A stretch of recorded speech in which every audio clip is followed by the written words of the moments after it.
Və günahların zərərlərindən İbn Qayyim rahimehullah buyurur ki,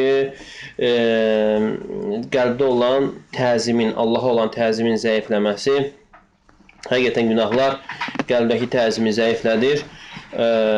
İnsan onu istəsə də, istəməsə də, əgər insanın qəlbində təzim, yəni Allahı ucaltma yerləşsəydi, insan günahlara, asiliklərə cürət etməzdi. Və ola bilsindir, məğrur insan, aldanmış insan deyə bilər ki, məni günahlara sövq edən qəlbimdə olan təzimin zəifləməsi yox, Allahın əffinə olan ümidimdir və yaxud da gözəl zəndə ümiddə olmağımdır. Və İbn Qayyim rahimehullah buyurur ki, bu da o insanın özünü çaşdırmasıdır. Çünki Allahın əzəməti insanın qəlbində olarsa, bu əzəmət nəyi gərəkdirir? Allahın qadağa etdiyi şeyləri, haramları da təzim etməyi gərəkdirir. Və həmçinin bu təzim insanla günahlar arasına girir, yəni bir mani olur.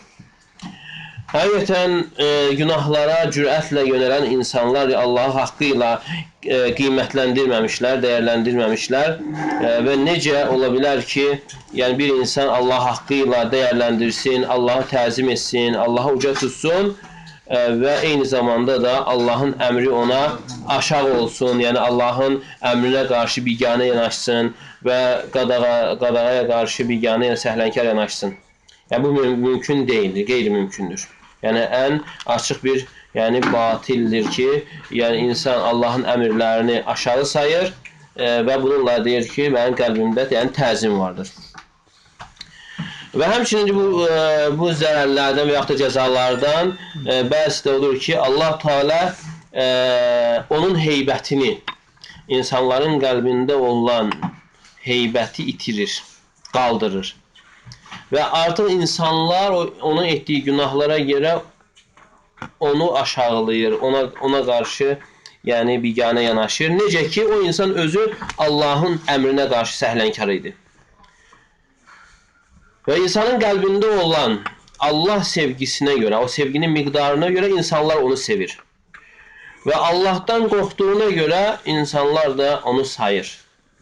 Və həmçinin insan nə qədər Allahı təzim edərsə, biri o qədər də insanlar onu təzim edər. Və necə ola bilər ki, insan Allahın qadağalarını pozsun və sonra özünün hörmətinin, izzətinin pozulmasını, yəni pozulmamasını istəsin, onun qalmasını istəsin. Və yaxud da necə ola bilər ki, insana Allahın haqqı aşağı gəlir, yüngül gəlir, ona biganə yanaşır və insanlar necə onun haqqını pozmasın, biganə yanaşmasın. Və insan nə qədər günahlara qarşı səhlənkar olarsa, biganə olarsa və bir o qədər də insanlar həmin insana qarşı və o cür rəftar edir. Allah Teala buna öz kitabında günahların əzablarını, cəzalarını zikr edərkən işarə etmişdir. Və Allah Teala buyurur Nisa surəsində: "Vallahu arkasahum bima kasabu." Onlar qazandığı günahlara görə Allah Teala onları təpəsi aşağı çevirmişdir, əvvəlki vəziyyətinə qaytarmışdır.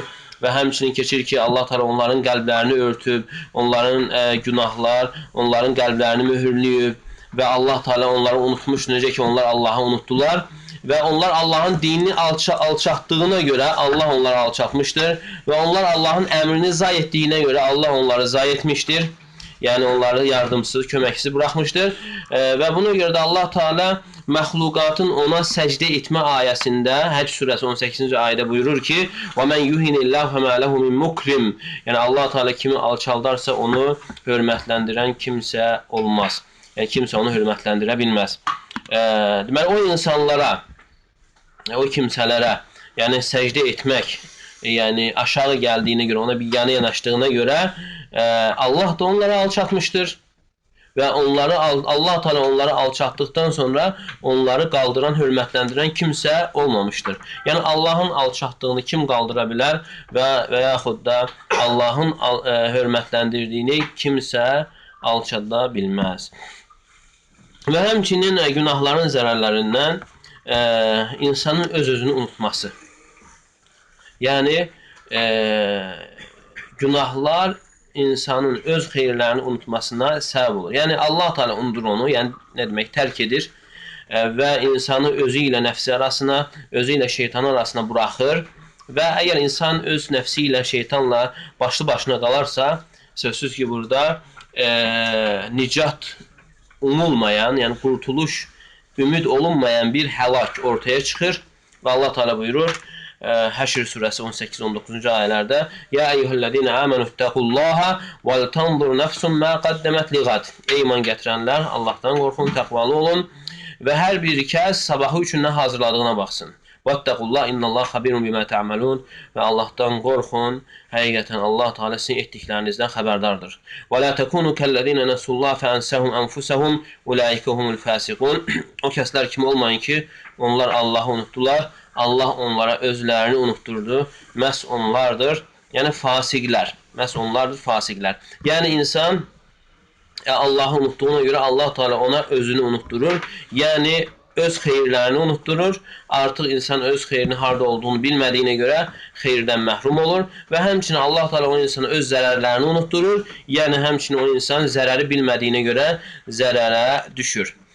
Deməli, günah əzabların içərisində, günahların zərərləri içərisində ən şiddətlisi, ən şiddətlilərindən biri insanın öz-özünü unutması və öz nəfsinə qarşı biganə yanaşması, nəfsinin, yəni Allah Teala tərəfindən olan payını zayi etməsidir. Və bunu nəfsini insan ən ucuz qiymətə, yəni satmasıdır.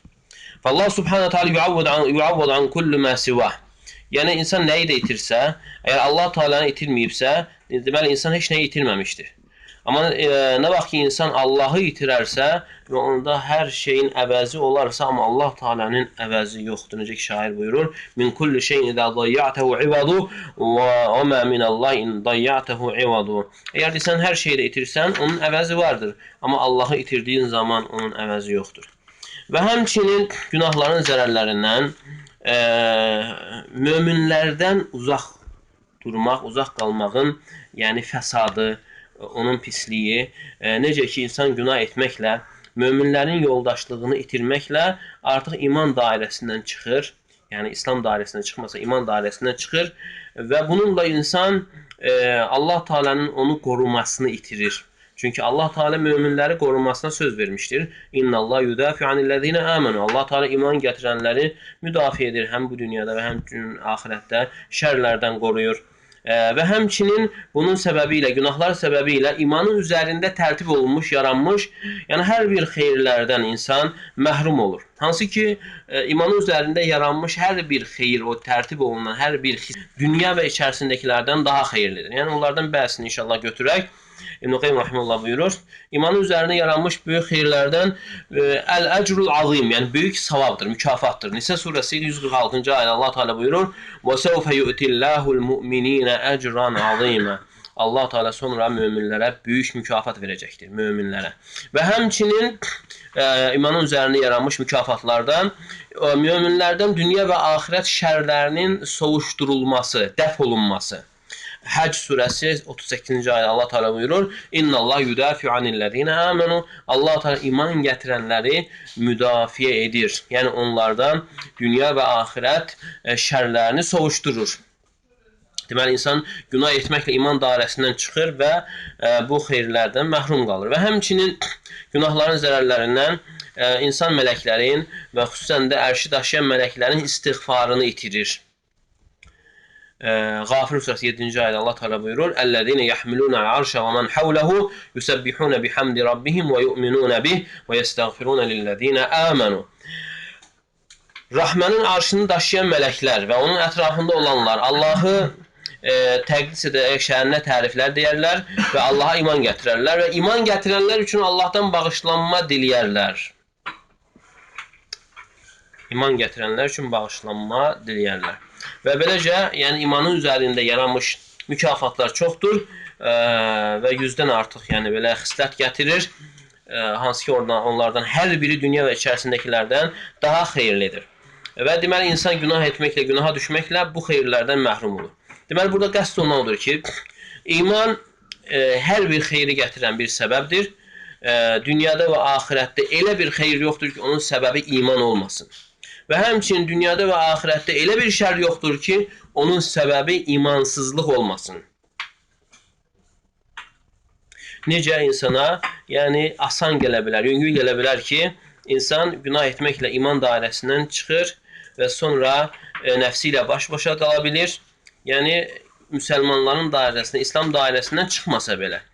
Amma sonra insan əgər yenə günahlarına davam edərsə, israr edərsə, yenə qorxu vardır ki, insanın qəlbini günahlar qaplaya bilər. Yəni, qəlb paslana bilər, mamırlana bilər və bütövlüklə Allah qorusun İslam dairəsindən də çıxara bilər. Və buna görə də sələflərin qorxusu bundan şiddətlənmişdir. Buna görə qorxuları şiddətli idi və onlardan biri deyir ki, Əntum təxafunəd-dunub və ənə əxaful küfr. Yəni, siz günahlardan qorxusunuz, mən isə küfürdən qorxuram. Yəni, çünki günahlar küfrə aparan bir səbəbdir, bir vəsilədir. Və həmçinin günahların zərərlərindən nimətlərin itməsidir. Deməli, günahlar nimətləri itirir və müsibətləri gətirir. İtən elə bir nimət yoxdur ki, onun səbəbi günah olmasın. Və baş verən elə bir müsibət yoxdur ki, o günaha görə olmasın. Necə ki, Ali ibn Əbi Talib radiyallahu anhu deyir ki, Mə nəzələ bələu illə bidən və mə rufiə illə bitəvbə. Hər nazil olan bəla, müsibət günaha görə nazil olur və yalnız tövbə ilə də qaldırılır. Və Allah Teala Şura surəsi 30-cu ayədə buyurur: "Və mə asabakum min musibətin fəbimə kəsəbət eydikum və ya'fu an kəsir." Başınıza gələn hər bir müsibət qazandığınız günahlara görədir. Yəni Allah Teala çoxundan keçir. Ənfəl surəsi 53-cü ayədə Allah Teala buyurur: "Zəlikə bi ənnallaha lem yekun mugayyiran ni'meten en'amaha ala qavmin hatta yugayyiru ma bi anfusihim." Bu da ona görədir ki, Allah Teala bir qövmə bəxş etdiyi neməti dəyişməz, verdiyi neməti qaldırmaz, başqası ilə əvəz etməz, insanlar öz nəfslərində dəyişikliyə yol vermədikcə. Deməli, nemətlərin aradan qalxmasının səbəb insanın öz nəfsində yol verdiyi dəyişiklikdir, yəni günah etməklə. Yəni, Allah Teala xəbər verir ki, bəndəsinə verdiyi neməti dəyişmir, aradan qaldırmır, insan özü dəyişən olmadıqca. Deməli, dəyişən birinci insan özü olduğuna görə Allah da onun halını dəyişir. Və insan öz nəfsində günahlarla dəyişikliyə yol verdiyinə görə Allah Teala onun halını, yəni nemətləri dəyişir və fəyuğayyiru ta'atallah biməsiyyəti insan itaəti günahla əvəz edir, dəyişir, şükrü küfürlə dəyişir, Allahın razılıq səbəblərini qəzəb səbəbləri ilə dəyişir və insan dəyişdiyinə görə ona qarşı da dəyişilir. Dəyişdiyinə görə və ona qarşı da dəyişilir və müvafiq bir cəza olaraq və sənin Rəbbin əsla kiməsə zülm edən deyildir. Əgər əksinə həmçinin insan günahı itaətlə dəyişdirərsə, əgər insan günahı itaətlə əvəz edərsə, günahdan tövbə edir, yaxşı əməllərə qayıdarsa, onda Allah Teala da əvəz edir. Cəzanı, günaha görə əzab var isə, əzabı afiyyətlə əvəz edir, zəlilliyi izzətlə əvəz edir. Ra'd surəsi 11-ci ayədə Allah Teala buyurur: "İnnallaha la yugayyiru ma bi qavmin hatta yugayyiru ma bi anfusihim." Allah Teala bir qövmün halını dəyişməz, onlar öz nəfslərində dəyişikliyə yol vermədikcə. Deməli, insan öz nəfsində yaxşılığa doğru dəyişikliyə yol verərsə, deməli, halının da yaxşıya doğru dəyişməsinə səbəb olur. Yox, əksinə pisliyə doğru, günaha doğru dəyişiklik edərsə və halının da, imanın da zəifləməsinə və həmçinin əzabının da gəlməsinə səbəb olur. Bununla kifayətlənir. Allah təala şifa versin.